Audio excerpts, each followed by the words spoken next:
Story 1. Congress can do that, and honestly, the president should not have too much unilateral discretion when leading the government. Congress should do more of that, actually, not less. Story 2. Lately, it has always been the price of oil, not the access to land to drill, that has slowed down United States oil production.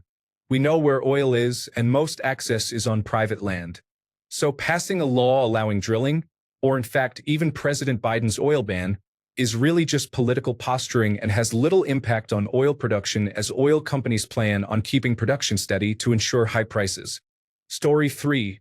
The current president is ignoring congressional approval for a variety of issues, and it does not seem to matter. Story 4.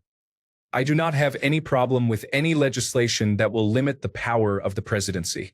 They think it will help them, but anything that puts power back in Congress where it belongs is something I am in favor of. They need to limit a lot of what a president can do.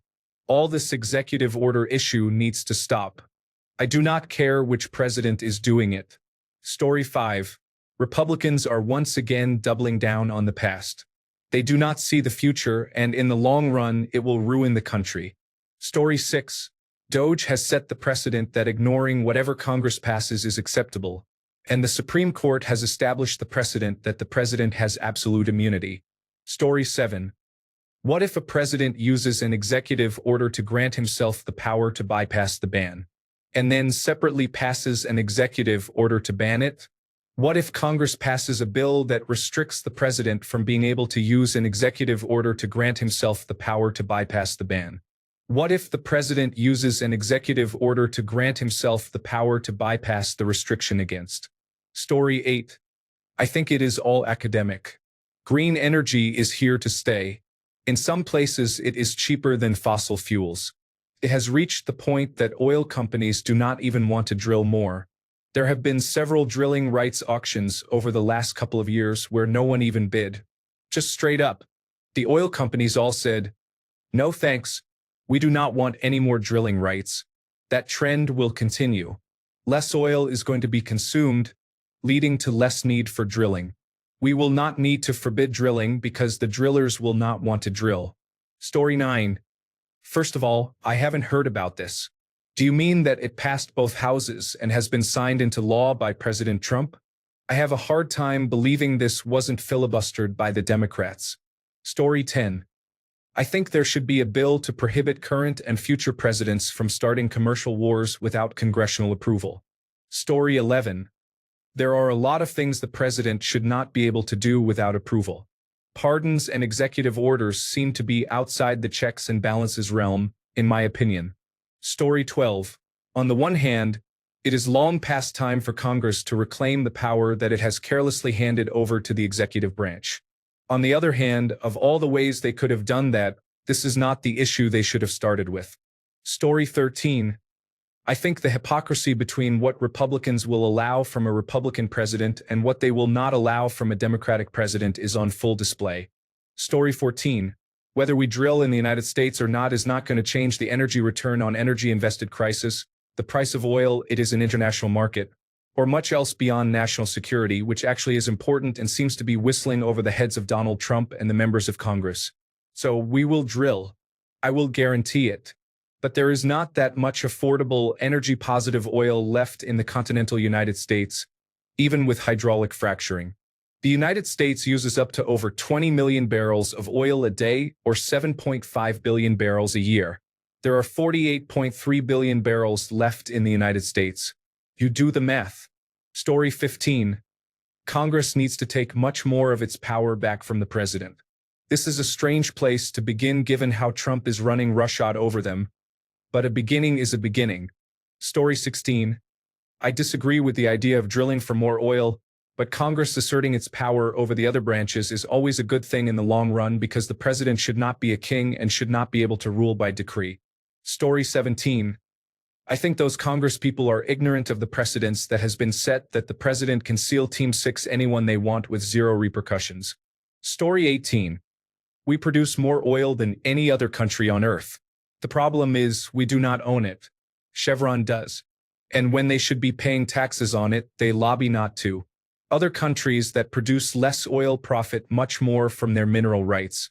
Story 19. The president has gained too much control recently. It is time to remind the president that he is a president, not a king. Story 20. The president can break any law they want now.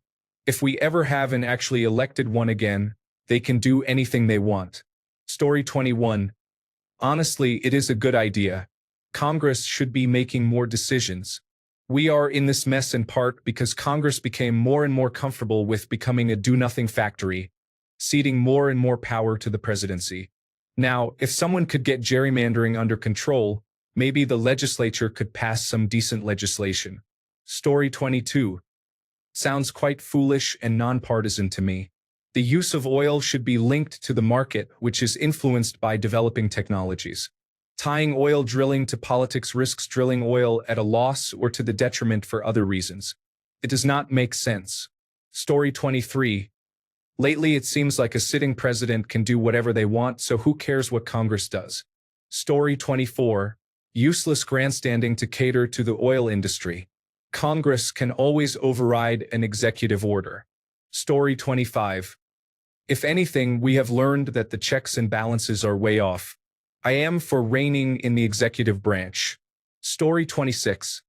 I have been following energy policy for years, and this feels like a massive overreach. The executive branch needs to maintain some authority over emergency environmental situations. It is like taking away a fire chief's power to evacuate a burning building until the city council votes on it.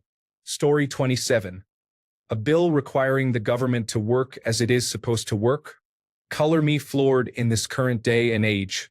While I do not support the substance of the bill and think the wording should include the opposite, which is congressional approval to lift bans, something that makes it so one branch of government cannot act unilaterally is, in a way, refreshing. Story 28. I think that a lot of the problems we have with government today can be traced back to Congress's steady relinquishing of its authority to the executive branch over the course of the last 60 years. If this is true, and I haven't heard of it so I can't say for sure, Congress clawing back some of its authority, being the representatives of the people, is absolutely what should happen. Story 29. Good. I had hoped that after Trump 1.0 the Democrats would have said, that was rough. Let's put limits on presidential power in case it happens again. It's probably a bad idea to have so much power concentrated in a single office. But they didn't, and here we go again. Story 30. What American oil companies are left that we are protecting? As per the law, all of it gets sold overseas anyway. Story 31. I am not a huge fan of unilateral decision-making by one person. Also, I think this is a matter of national security. I want scalable greener energy to take off, but we are still very far away from that. I think it is probably more likely that we experience energy shortages before we find a way to make current green technology as effective as coal, oil, or natural gas. Story 32. So 1 million executive orders from a Republican are fine, but future decisions a Democrat might make are not fine. This is so openly partisan it's hilarious. Story 33. I dislike these AskReddit posts. They all follow the same format, and there is no constructive discussion in the comments. It just feels like a bot network. Story 34. Who has to listen to Congress or obey their laws? They will not do anything about it. They might as well stay on vacation year-round. Story 35. I wish Congress would pass another bill. No president shall issue an executive order without congressional approval. The same applies to pardons. Story 36. You know how America went around the world causing destruction in order to extract any value they could before moving on? We are the leopards eating our own faces. Story 37. Oil and gas engineer here who works with prospect generation, deal structure, financing, and asset development, and pretty much everything that happens technically to put a drilling deal together. It won't make a difference in anything meaningful to the industry. Just like opening up federal leasing, the whole drill, baby, drill concept won't have an impact either. The vast majority of prospective minerals in the United States are owned by private individuals, companies, family trusts, and so on. Not by the government. The federal government has absolutely no say in how those minerals are leased, acquired, or developed. The only time the federal government has a say in anything over privately owned minerals is when there is some sort of environmental issue on the surface, such as endangered species presence or sensitive areas. However, there is almost always a way to get around that. It's just more of a headache to deal with and adds costs to the development. Story 38. Paranoia will be the end of the United States of America. The people will still be here in a balkanized Stone Age wasteland. Story 39. Meaningless.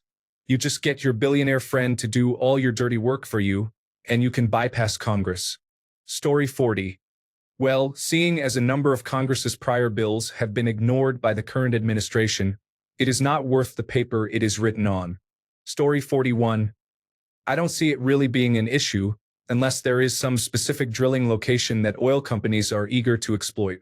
With current and unused leases and permits, the oil industry has 20 to 30 years of available drilling.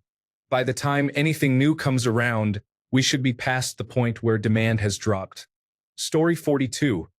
We need oil for plastics, lubricants, and other products. Therefore, there will never be a reason to ban oil, even if we transition to 100% renewable energy. This is merely posturing without good reason. Story 43.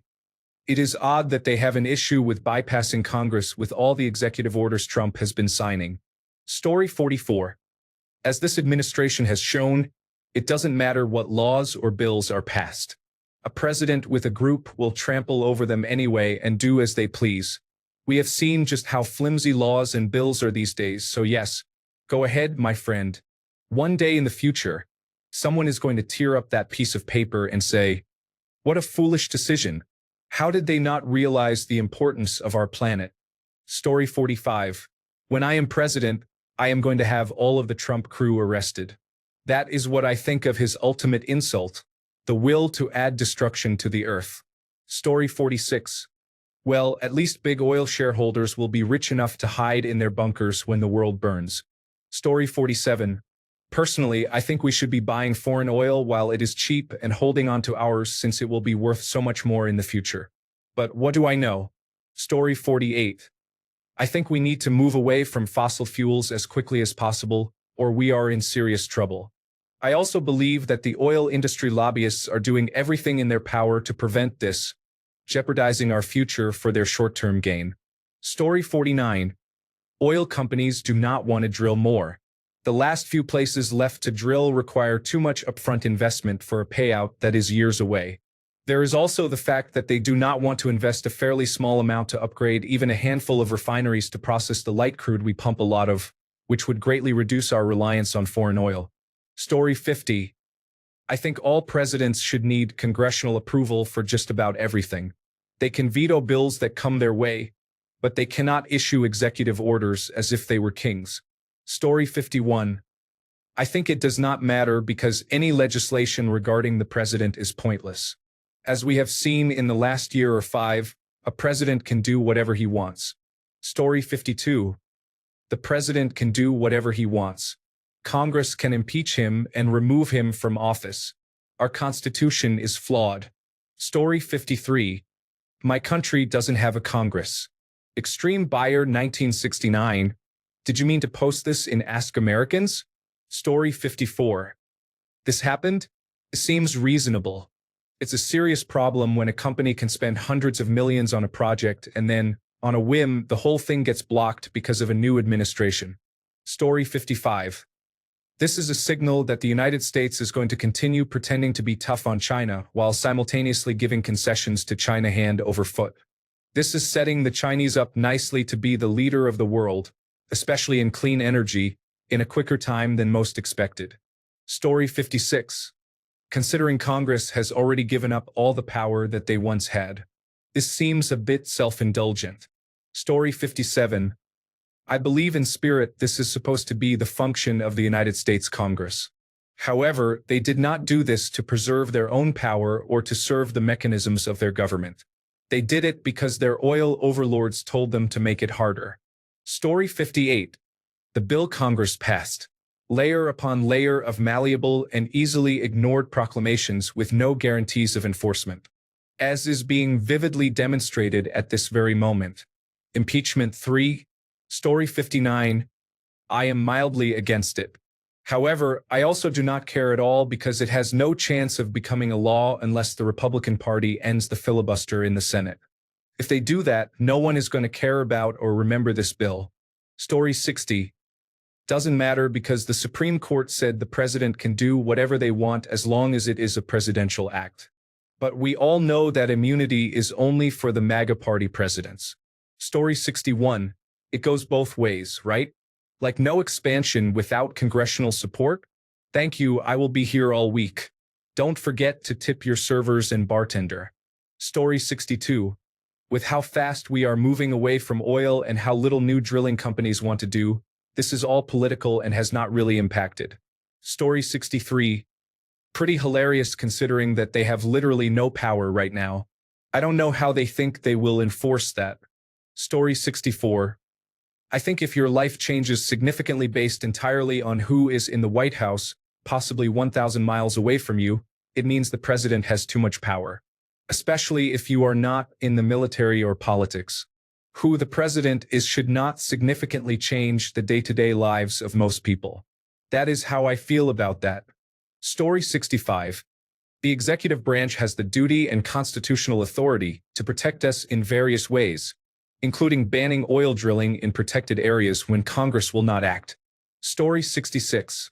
Another example of the sheer incompetence of conservative ideology, as the rule only works if the potential future president decides to honor it. Thanks a bunch for sticking around till the end of the video. Remember to subscribe, and until next time, stay awesome and goodbye.